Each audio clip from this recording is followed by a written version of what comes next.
یہ عمل جمعرات اور جمعہ کے دن کا سب سے طاقتور عمل ہے۔ عمل بھی انا اعطیناک الکوثر اور یا حیو یا قیوم کا ہے۔ یہ عمل کرنے والے شخص کو ایک ایک دانے کے بدلے لاکھوں نہیں کروڑوں ملتے ہیں، اور کیونکہ اللہ تعالیٰ ہر چیز پر قدرت رکھنے والا ہے۔ ان اللہ علی کل شیء قدیر، یہ شان میرے رب کی شان ہے۔ اور جمعرات اور جمعہ کے دن اتنی عظمتوں اور فضیلتوں والا ہے کہ پورے ہفتے میں یہ 2 دن ایسے ہوتے ہیں کہ جن میں یہ عمل کیا جائے تو کبھی بھی بندہ اللہ کی رحمت سے محروم نہیں رہتا۔ یہ عمل 2 دن نہیں کرنا، صرف 1 دن ہوتا ہے۔ یا اس کو جمعرات کے دن کر لیجئے گا یا جمعہ کے دن کر لیجئے گا۔ جمعرات کو کریں گے تو جمعہ کے دن اس کے معجزات، اس کی برکتیں خود جاگتی آنکھوں سے دیکھیں گے۔ اگر جمعہ کے دن کریں گے تو آپ تب بھی ہفتے کو اس کی برکتیں خود اپنی جاگتی آنکھوں سے دیکھیں گے۔ اب اس کا وقت کون سا ہے، اس کا طریقہ کیا ہے، اس کی تعداد کیا ہے، کرنا کیسے ہے، یہ ساری تفصیلات آپ کو اس ویڈیو میں بتاؤں گا۔ یہ بار بار عمل کرنے کی ضرورت ہی نہیں رہتی۔ یہ عمل کرنے والا شخص بہت جلد امیر ہو جاتا ہے، غربت اس کے گھر سے ختم ہو جاتی ہے، تنگ دستیاں ختم ہو جاتی ہیں، ساری حاجتیں پوری ہو جاتی ہیں۔ جو دعا مانگتا ہے فوراً قبولیت اختیار کر لیتی ہے، یعنی اس کی دعائیں قبول ہو جاتی ہیں۔ وہ اپنے لیے مانگے یا گھر والوں کے لیے مانگے، اس کے گھر کو مال و دولت سے ہمیشہ کے لیے بھر دیا جاتا ہے۔ اس لیے اس عمل کی ترتیب کو جس نے سمجھ لیا، اس کے مطابق کر لیا، پھر وہ بندہ ہر میدان میں کامیاب ہو جاتا ہے۔ کیونکہ جمعرات کا دن اتنی عظمتوں والا ہے کہ اس میں اللہ کے نوری ملائکہ، اللہ کے فرشتے زمین پر اترتے ہیں۔ جو بھی اللہ کا ذکر کر رہا ہوتا ہے اس کا نام لکھتے ہیں، اللہ کی بارگاہ میں پیش کر دیتے ہیں۔ اللہ اس پر اپنے انوار و تجلیات اور اپنی رحمتوں کے خزانے اتار دیتا ہے۔ اب جمعرات کا دن یا جمعہ کا دن، یہ 2 دن بڑے اہم ہیں۔ ان دونوں میں سے کسی ایک دن، آج جمعے کی رات کا دن ہے تو اس کو آپ کسی بھی نماز کے بعد کر سکتے ہیں، عشاء کے بعد بھی کر سکتے ہیں، اور اسی طرح جمعۃ المبارک کے دن بھی، چاہے فجر کے بعد یا جمعہ کی نماز کے بعد، عصر یا مغرب یا عشاء کے بعد کسی وقت بھی کر سکتے ہیں۔ تو یہ اس کے بعد پھر نہیں، پھر کرنا ہو تو آپ اگلی جمعرات یا جمعہ کے دن، یعنی کرنا جمعرات یا جمعہ کے دن ہے۔ دیکھا نا، اس عمل کو آپ نے کسی بھی نماز کے بعد کرنا ہے، اور باوضو کرنا ہے، بے وضو نہیں کرنا۔ اس عمل کے دوران آپ نے کسی کے ساتھ کلام نہیں کرنا، کسی کے ساتھ آپ نے گفتگو نہیں کرنی، بس ان چیزوں کا آپ نے خاص خیال رکھنا ہے۔ اگر آپ نے یہ باتیں اپنے ذہن میں رکھی اور ان شرائط کے مطابق عمل کو کر لیا تو عمل کرنے کے چند منٹوں بعد ہی آپ اس کی برکتیں اپنی جاگتی آنکھوں سے دیکھیں گے، کیونکہ اس میں یا حیو یا قیوم، یہ 2 ایسے اسم مبارک ہیں جس کے ذریعے اللہ تمہیں زندہ بھی رکھے گا، تمہیں قائم بھی رکھے گا۔ یا حی کا مطلب کیا ہوتا ہے؟ یا حیو کا مطلب ہے اے زندہ۔ اس سے لا علاج مریضوں کے لیے بھی شفا ہو جاتی ہے۔ اگر کوئی گھر کے اندر مریض ہے، کوئی بیمار ہے، آپ چاہتے ہیں اللہ اس کو فوراً شفا عطا فرما دے، جس کے لیے آپ تھک چکے ہیں، تو آپ پانی کے اوپر دم کر کے، یہ عمل کرنے کے بعد پانی لیں، پانی کے اوپر دم کر دیں، اس کو پلائیں، اللہ فوراً اس کو شفا عطا فرما دے گا۔ کیونکہ یا قیوم کا مطلب ہوتا ہے خود زندہ اور دوسروں کو زندہ رکھنے والا۔ یہ تسخیر قلوب کے لیے، یعنی لوگوں کے دلوں میں اپنی محبت اجاگر کرنے کے لیے، اگر آپ چاہتے ہیں کہ لوگ آپ سے محبت کریں، لوگ آپ سے پیار کریں، لوگ آپ کے ساتھ چاہت کریں، تو پھر آپ نے اس عمل کو اس ترتیب کے ساتھ کرنا ہے جو ترتیب اور طریقہ میں بتا رہا ہوں۔ اگر آپ چاہتے ہیں آپ کو اتنا مال و دولت ملے، اتنا رزق ملے، اتنی آپ کو شان ملے کہ آپ کبھی بھی کسی کے منگتے نہ بنے، کسی کے سامنے ہاتھ نہ پھیلانا پڑے، پھر اس کی ترتیب اور طریقہ کار آپ نے اسی طرح سمجھنا ہے، سمجھ کر پھر اس عمل کو کرنا ہے، کیونکہ اللہ تعالیٰ کی ذات بڑی وحدہ لا شریک ہے۔ عمل کا طریقہ آپ سن لیجئے گا۔ سب سے پہلے آپ نے صرف اور صرف اپنے گھر سے یا دکان سے، جہاں بھی آسانی کے ساتھ ہو، 5 روپے کی چینی لے لینی ہے، یا 1 مٹھی اگر گھر میں چینی موجود ہے تو 1 مٹھی آپ چینی لیں، اور ایک صاف برتن لیں یا شاپر کے اندر یا کاغذ کے اندر آپ وہ چینی اپنے سامنے رکھ لیں۔ یہ اس کی ترتیب میں آپ کو سمجھا رہا ہوں۔ آپ نے ایک مٹھی چینی لینی ہے اور اس چینی کو اپنے سامنے رکھ لینا ہے۔ چینی کا ایک ایک دانہ آپ کو ایسا نواز دے گا، ایسی برکتیں دے گا،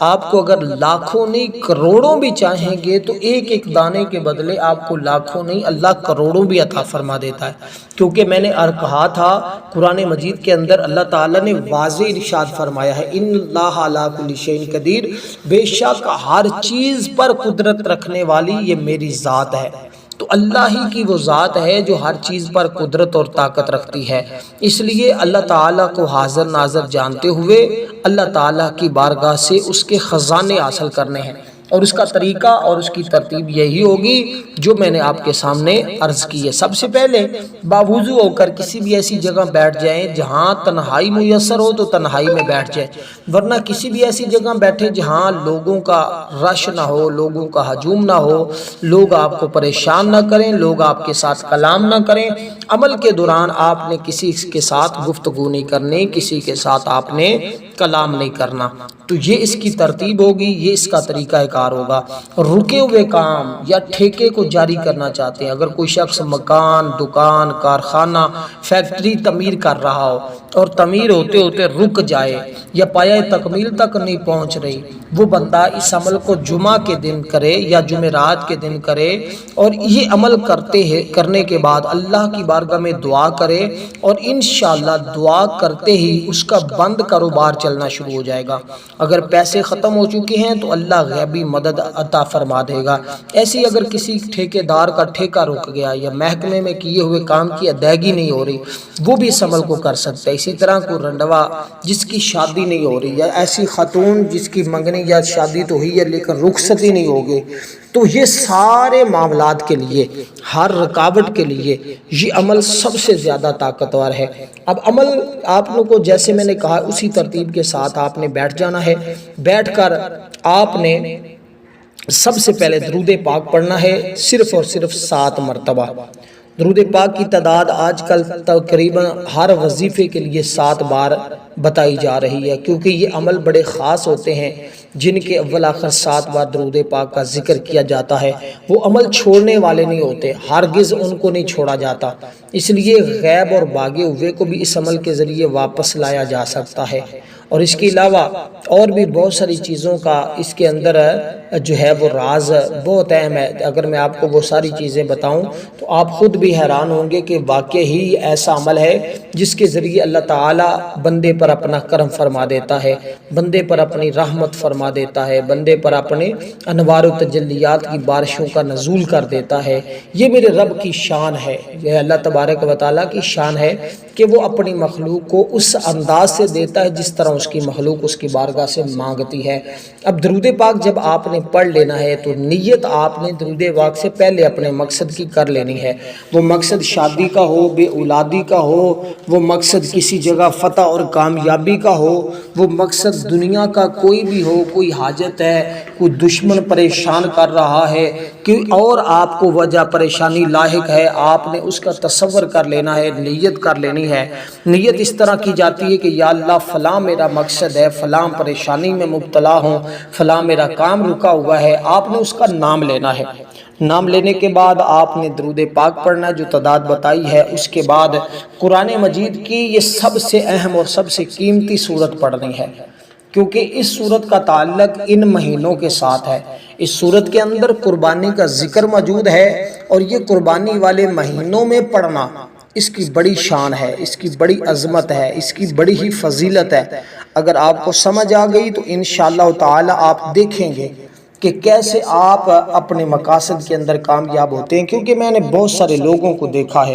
لوگ جب اس عمل کو کرتے ہیں تو وہ باقی عمل بھول جاتے ہیں، ان کو کسی اور عمل کے کرنے کی ضرورت اور حاجت ہی باقی نہیں رہتی، کیونکہ یہ عمل اپنے کرنے والے کو کبھی کسی کا محتاج نہیں ہونے دیتا۔ اللہ تعالیٰ اس بندے پر اپنا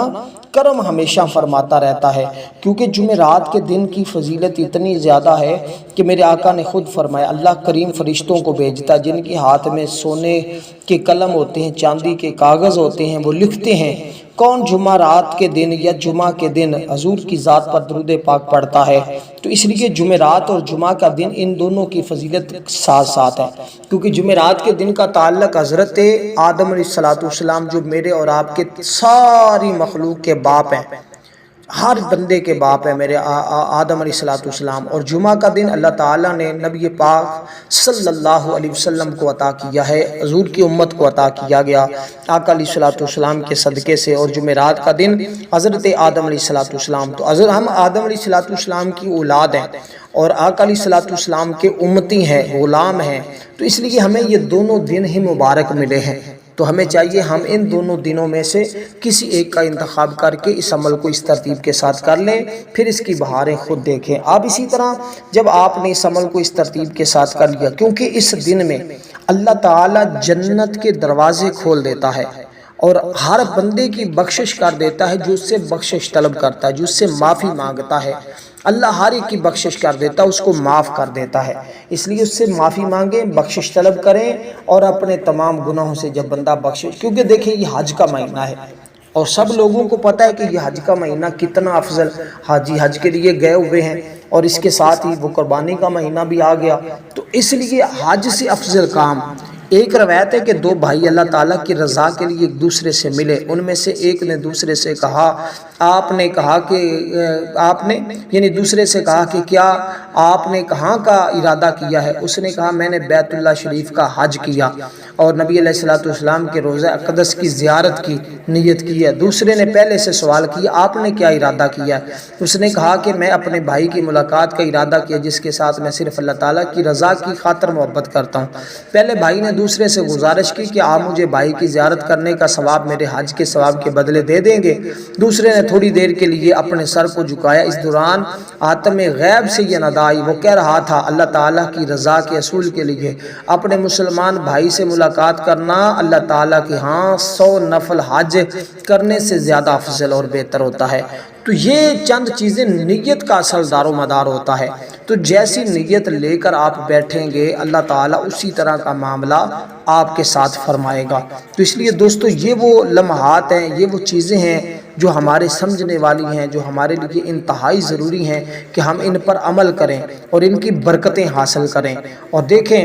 ہر سال لوگ قربانی کرتے ہیں، یہ مہینہ آتا ہے اور اس مہینے میں اللہ تعالیٰ کا کرم اور فضل کس قدر برستا ہے کہ آپ کو شاید معلوم نہیں ہے۔ تو جانور اب لوگ خریدنا شروع کر دیے ہیں لوگوں نے، تو اللہ تعالیٰ میری دعا ہے کہ سب کی دعاؤں کو قبول فرمائے، سب کی قربانیوں کو قبول فرمائے۔ تو یہ جو صورت میں آپ کو بتا رہا ہوں اس کے اندر قربانی کا ذکر موجود ہے، کیسے کہ فرمایا اللہ تعالیٰ نے انا اعطیناک، بسم اللہ الرحمن الرحیم، انا اعطیناک الکوثر فصلی لربک وانحر ان شانئک هو الابتر،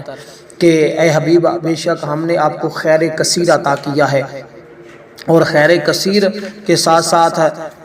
اس کے ایک تو آپ کو برکتیں یہ ملتی ہیں کہ اللہ تعالیٰ آپ کو خیر کثیر عطا فرماتا ہے، دوسرے نمبر پر آپ کو یہ برکت اس کی ملتی ہے کہ خیر کثیر تو آپ کو ملتا ہی ہے، خیر کثیر ملنے کے ساتھ ساتھ اللہ تبارک و تعالیٰ آپ کو آپ کے دشمنوں سے بھی نجات عطا فرماتا ہے، کیونکہ اس صورت کا شان نزول بڑا اہم اور بڑا قیمتی ہے۔ اس کا مطلب ہے محبوب بے شک ہم نے تمہیں بے شمار خوبیاں عطا فرمائی، اپنے رب کے لیے نماز پڑھو، قربانی کرو، بے شک جو تمہارا دشمن ہے وہی ہر خیر سے محروم رہے گا۔ تو اس عمل کی برکت یہ ہوگی تو تمہارے جتنے بھی دشمن ہیں وہ سارے کے سارے آپ کی جان چھوڑ دیں گے، آپ کا بال بھی بیگا نہیں کر سکیں گے۔ تو دشمنوں سے بھی اس عمل کے ذریعے نجات ملتی ہے اور خیر کثیر بھی ملتا ہے، جس کو ہم برکت اور کثرت بولتے ہیں۔ یہ دونوں چیزیں بھی بندے کو میسر آتی ہیں۔ تو اس سورہ مبارکہ کو آپ نے بسم اللہ الرحمن الرحیم کے ساتھ پڑھنا ہے، کہ یعنی بسم اللہ الرحمن الرحیم انا اعطیناک الکوثر فصلی لربک وانحر ان شانئک هو الابتر، پھر دوبارہ پڑھیں گے بسم اللہ الرحمن الرحیم انا اعطیناک الکوثر فصلی لربک وانحر ان شانئک هو الابتر۔ اس ترتیب کے ساتھ اس سورہ مبارکہ کو پڑھتے جائیں گے، لیکن اپنے ذہن میں اپنے مقصد کا تصور ضرور ضرور رکھیں گے، اور جو بھی آپ کا مقصد جب عمل کو کر رہے ہوں تو آپ نے اپنے مقصد کا تصور رکھنا ہے، کسی بھی دشمن کو اپنے نشانے پر نہیں لے کے آنا، بلکہ مطلقاً آپ نے یہی آرزو رکھنی کہ یا اللہ جتنے میرے دشمن ہیں جسمانی روحانی جس طرح کے بھی ہیں، یا اللہ تو مجھ سے ان کو دور کر دے اور میری ان سے حفاظت فرما۔ پھر دیکھیں اللہ تعالیٰ کیسا بدلہ لیتا ہے ان سے۔ تو اس لیے دشمنوں سے نجات کے لیے، مال و دولت میں خیر و برکت کے لیے، خزانے حاصل کرنے کے لیے یہ عمل سب سے زیادہ بہترین ہے۔ تو اس ترتیب کے ساتھ آپ نے اس کو کرنا ہے، کیونکہ دیکھیں یہ ماہ ذو الحجہ کی جو مہینہ ہوتا ہے نا، اس کی بڑی برکتیں ہوتی ہیں، اور یہ سورت کا تعلق بھی ان مہینوں کے ساتھ ہے۔ تو جب اس مہینے میں ان دنوں میں یہ سورت پڑھی جاتی ہے، ویسے تو یہ عمل آپ کسی بھی جمعہ کے دن یا جمعرات کے دن کر سکتے ہیں، لیکن ان دنوں میں اس لیے اس کی عظمت اور فضیلت بڑھ جاتی ہے، اس کے واقع ہی ایک ایک دانے کے بدلے کئی کی حاجتیں اللہ پوری فرما دیتا ہے۔ تو پھر وہ لوگ کتنے خوش نصیب ہوتے ہیں، کیونکہ ماہ ذو الحج کی پہلی تاریخ جب ہوتی ہے نا، تو آدم علیہ السلام کو اللہ تعالیٰ نے معافی عطا فرمائی تھی۔ جو شخص اس ماہ مقدس میں روزہ رکھے اللہ تعالیٰ اس کے تمام گناہوں کو معاف فرما دیتا ہے، جو معافی مانگے اللہ اس کو بخشش فرما دیتا ہے۔ تو اس ماہ مبارک کی 2 تاریخ کو اللہ تعالیٰ نے حضرت یونس علیہ السلام کی دعا کو شرف قبولیت عطا فرمائی، ان کو مچھلی کے پیٹ سے باہر نکالا۔ جس شخص نے اس دن کا روزہ رکھا وہ اس طرح ہے کہ جس طرح اس نے 1 سال تک اللہ تعالیٰ کی عبادت کی، آنکھ جھپکنے کی دیر جتنا بھی اللہ تعالیٰ کی عبادت سے انحراف نہیں کیا، انقطاع نہیں کیا۔ تو یہ چیزیں ہوتی ہیں جو ہمیں اس طرح اللہ تعالیٰ کی طرف سے انعام ملتے ہیں، تو ہمیں چاہیے نا کہ ہم ضرور ضرور اللہ تعالیٰ کی بارگاہ سے یہ انعامات حاصل کریں۔ اب اس سورہ مبارکہ کو اسی ترتیب کے ساتھ 121 بار آپ نے پڑھنا ہے، اس لیے میں نے کہا ہے کہ اول سے لے کر آخر تک ویڈیو کو مکمل دیکھیں گے، ایک ایک چیز، ایک ایک بات، ایک ایک حصہ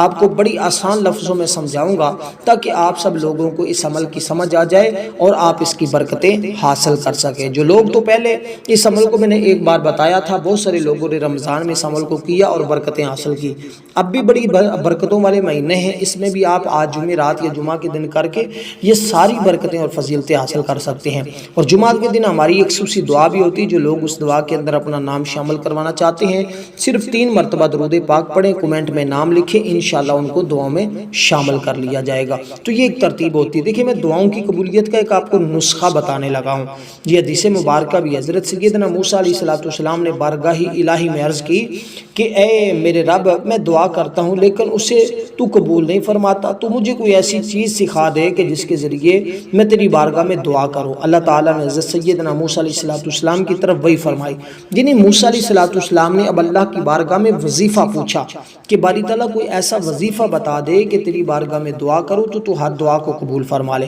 اب اللہ تعالیٰ نے کیا وظیفہ بتایا؟ اللہ تعالیٰ نے حضرت موسیٰ علیہ السلام کی طرف وہی فرمایا موسیٰ جب ماہ ذو الحج کے 10 دن داخل ہوں تو یہ کلمات کہا کرو، لا الہ الا اللہ، نہیں ہے کوئی معبود مگر اللہ تعالیٰ، تو تیری حاجت کو پورا کروں گا۔ حضرت سیدنا موسیٰ علیہ السلام نے عرض کی یا اللہ چاہے ان کلمات کو تو تیرا جو بھی بندہ پڑھے۔ اللہ تعالیٰ نے فرمایا ہاں اے موسیٰ، جس شخص نے ان دنوں میں یہ کلمات کہے، فرمایا موسیٰ جو بندہ بھی ان دنوں میں یہ کلمات کہے گا، اگر 7 آسمان 7 زمینوں کو میزان کے ایک پلڑے میں دوسرے میں اس کلمے کو رکھ دیا جائے تو ان کلمات والا پلڑا دوسرے پلڑے سے بھاری ہو جائے گا۔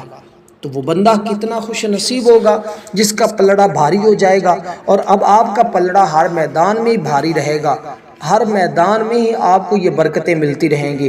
ہر میدان میں ہی آپ کو یہ سارے انعامات ملتے رہیں گے۔ اس لیے عمر میں برکت آئے گی، مال میں برکت آئے گی، اہل و عیال کی حفاظت ہوگی، گناہوں کا مٹ جانا ہوگا، نیکیوں کا دگنا ہو جانا ہوگا، موت کی سختیوں سے آسانی مل جائے گی، قبر کی تاریخ ہی روشن ہو جائے گی، میزان کا بھاری ہونا، جنت کے اعلیٰ درجات، جہنم کے نچلے درجوں سے نجات، تو یہ سارے انعام اللہ تعالیٰ کی بارگاہ سے ملتے ہیں۔ اب اس کے ساتھ ہی آپ نے یا حیو یا قیوم کہ اے زندہ اور قائم رکھنے والے، تو یہ الفاظ آپ نے دونوں اکٹھے پڑھنے ہیں، یعنی یا حیو یا قیوم، اس کو ایک تصور کرنا ہے۔ یا حیو یا قیوم 1 مرتبہ، یا حیو یا قیوم 2 مرتبہ، یا حیو یا قیوم 3 مرتبہ۔ اب اس سے پہلے والی صورت اور اس کے درمیان میں آپ نے فاصلہ نہیں کرنا، نہ بات کرنی ہے نہ گفتگو کرنی ہے۔ جب عمل کرنا ہے تو پھر آپ نے صورت پڑھنے کے فوراً بعد یہ کلمات پڑھنا شروع کر دینے ہیں۔ تو اسی ترتیب کے ساتھ آپ نے اس کی گنتی میں نہ اس سورت کی گنتی میں کمی پیشی کرنی ہے، نہ ہی ان کلمات کے تعداد میں آپ نے کمی پیشی کرنی ہے۔ بس اس بات کا اگر آپ نے خیال کر لیا، انشاءاللہ کامیابی تمہارا مقدر ہوگی اور آپ انشاءاللہ خوب برکتیں حاصل کریں گے۔ اب جب اس عمل کو مکمل کر لیں گے، چینی جو آپ نے اپنے سامنے رکھی تھی اس کے اوپر دم کر دیں گے۔ اب اس چینی کا استعمال کا طریقہ میں آپ کو عرض کر دیتا ہوں۔ دیکھیں اللہ تعالیٰ کی صفت حی، ایک عالم دین کا قول ہے کہ حی وہ ذات ہے جو تمام امور کو انجام دیتی ہے، ان کا ادراک کرتی ہے۔ یہ اس میں مبارک وہ کہتے ہیں بڑا جلالی ہے، اور یہ ایسا جلالی ہے کہ ہر مردہ کام میں زندگی ڈال دیتا ہے۔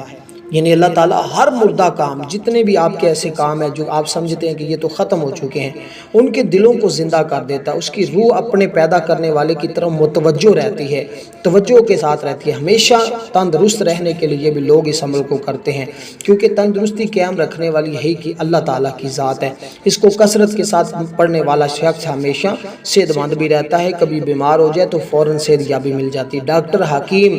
اگر اس کو پڑھیں گے تو ان کے ہاتھوں میں اللہ شفا پیدا فرما دے گا۔ جس مریض کا وہ علاج کریں گے اللہ اسے تندرست کر دے گا، شفا یاب کر دے گا۔ ہر مقصد میں وہ کام، آپریشن والا جو ہے وہ بھی اس کو پڑھتا رہے تو اللہ تعالیٰ اس طرح حادثات سے اس کی حفاظت رہے گی، کسی بھی قسم کا حادثہ اسے پیش نہیں آئے گا۔ اور بھی بہت ساری چیزوں میں اس کو یہ ساری چیزیں ملیں گی، اور اس کے علاوہ بڑے بڑے اس کے فائدے ہیں۔ اگر میں سارے بیان کروں تو وہ کرنا ممکن نہیں ہے، مناسب نہیں ہے، وقت بہت ہو چکا ہے، مزید پھر وقت لگے گا۔ اس لیے کہ یہ جو ذات اپنی ذات میں خود بخود قائم ہے، اپنے قیام میں کسی کا محتاج نہیں ہے، اور دوسرا اس کے بغیر قائم نہیں رہ سکتا، بلکہ ہر چیز اپنے آپ کو قائم رکھنے کے لیے اس کی محتاج ہے، دائم ہے، موجود ہے، لازوال ہے۔ خود ارشاد فرماتا ہے اللہ کے سوا کوئی معبود نہیں بلکہ وہ زندہ اور قائم ہے، جو اس کو اس طرح یاد کرتا ہے اسے وہ زندہ اور قائم رکھتا ہے۔ اس لیے اگر آپ ہمیشہ کے لیے قائم رہنا چاہتے ہیں تو اس کو پڑھیں، مشکلات اور مہمات کا حل اس کے اندر موجود ہے۔ تو اس لیے آپ کی تمام مشکلات اس عمل کے ذریعے حل ہو سکتی ہیں اگر اس ترتیب کے ساتھ پڑھ لیتے ہیں۔ اب جب چینی پر دم کر لیں تو اس چینی کو اپنے گھر کی چھت کے اوپر ڈال دیں، چھت نہیں ہے تو کہیں ایسی جگہ ڈال دیں جہاں چیونٹیاں کھا لیں۔ یہ اس میں مبارک کا دونوں ملا کر جیسے میں نے کہا ہے 797 بار پڑھنے، اس کے بعد درود پاک پڑھنا ہے 7 بار، پھر دعا کرنی